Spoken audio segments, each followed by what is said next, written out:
Hello, I'm Granville Emerson and welcome to Lidline News. That's the news as I see it from just below my lid. Today's top story, Ebola comes to America. I know it sounds like a disease that you catch on your feet. Doc, I think I got Ebola on my big toe. Can you help me? But it's much more serious than that. Over 1,400 people have lost their lives in the Ebola outbreak on the continent of Africa. And now it's come to America. Not just the patients that they brought to America, Kent Brantley and Nancy Wrightbold.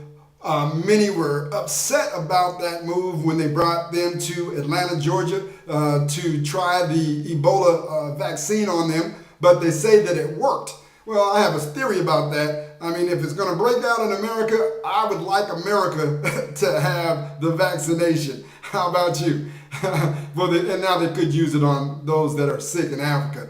There's been in Sacramento and in New Mexico some reported cases of Ebola. The New Mexico one is said to be false, and the California Department of Public Health says that the case in Sacramento is a low risk. But there's so much lying going on in America right now. You need to be ready and you need to stay safe. So wash your hands, wash your hands, wash your hands. I asked my doctor, I said, Doc, how do you stay healthy amidst all these sick people every day? He said, I wash my hands, I wash my hands, I wash my hands. So wash your hands just in case Ebola outbreaks in America.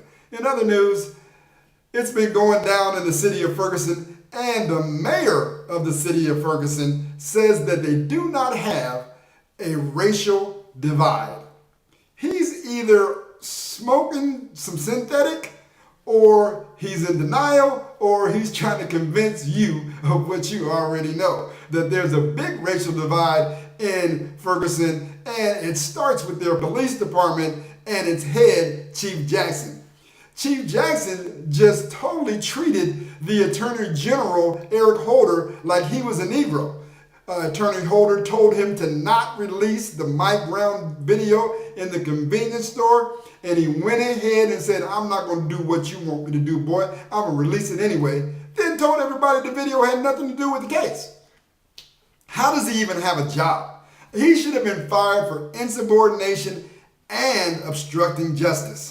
Texas Governor Rick Perry has been indicted on felony charges for basically bullying District Attorney Rosemary Lindbergh. Lindbergh was arrested for driving while intoxicated, and Perry thought he would use the incident to get her out of her seat, the Democratic Rosemary Lindbergh, in favor of one of his Republican counterparts. And so he tried to bully her out of her position by telling her that either she resigns or he will veto her budget for her public integrity unit that she oversees. She did not resign, and so he followed through on his promise to veto the money for the public integrity unit. Well, I guess he has a point considering she got arrested for driving while intoxicated. There's not much integrity in that, but he still should not have given her the ultimatum to get out.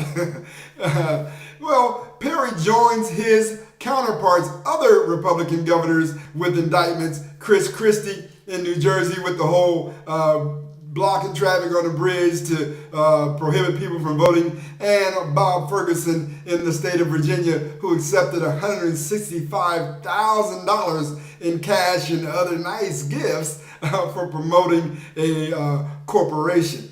Who does that? And doesn't think they're going to get caught. Anyway, in sports, the world champion Seattle Seahawks makes history again by bringing 5 black quarterbacks to their training camp.